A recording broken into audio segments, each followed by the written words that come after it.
I'm curious now, why don't you want to be connected to the internet? Is it because of Skynet or the Matrix? Of course, these are things that are imminent in our future. No.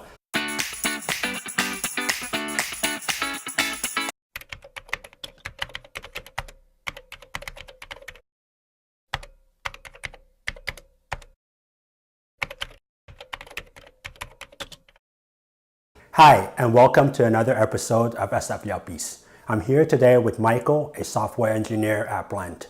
Thank you so much for being here. Thank you for having me. So word on the street has it that you don't have a smartphone. That's correct. How long have you not had a smartphone for? Forever. I've never owned a smartphone. I've owned just flip phones for ever since elementary school. Wow. So just tell me about your phone history. Did you just have a flip phone and you just never got a smartphone? Yeah, so I got my first flip phone in, I think, sixth grade, just for communication purposes only. Wasn't allowed to use it to text my friends, just family and emergencies only. And then I jumped in the pool with it once. That was the end of that.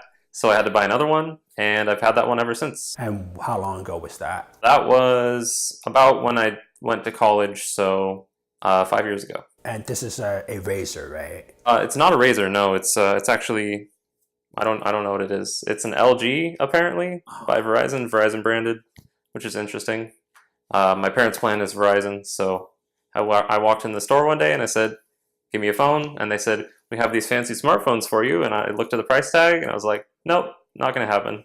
So I chose one of these and bought it on the spot. Does your phone have 4G and all of that? Maybe. I don't use it though. It's not been set up for sure. So what do you actually use your phone for? Texting and calling. Texting on rare occasions though.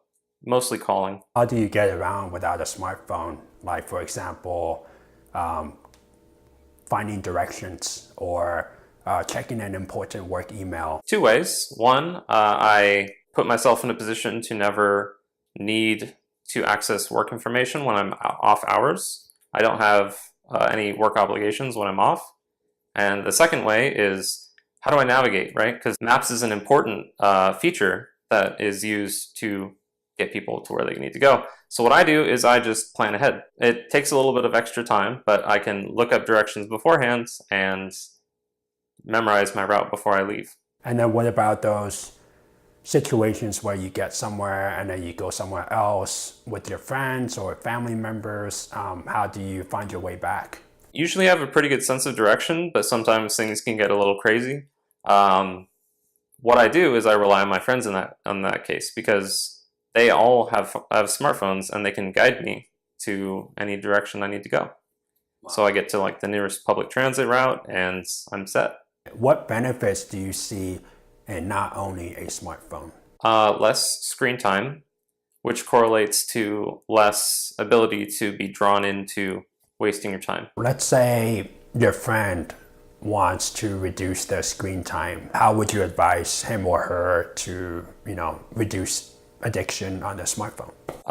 Step one, notifications. Notifications are designed to pull you back into spending time in any particular app. So I'd start by trimming notifications, number one. Number two, delete any unused apps. So if you sit down and you say, make a conscious decision, this thing I don't want in my life anymore, act on that, and then just delete whatever it is that you don't want.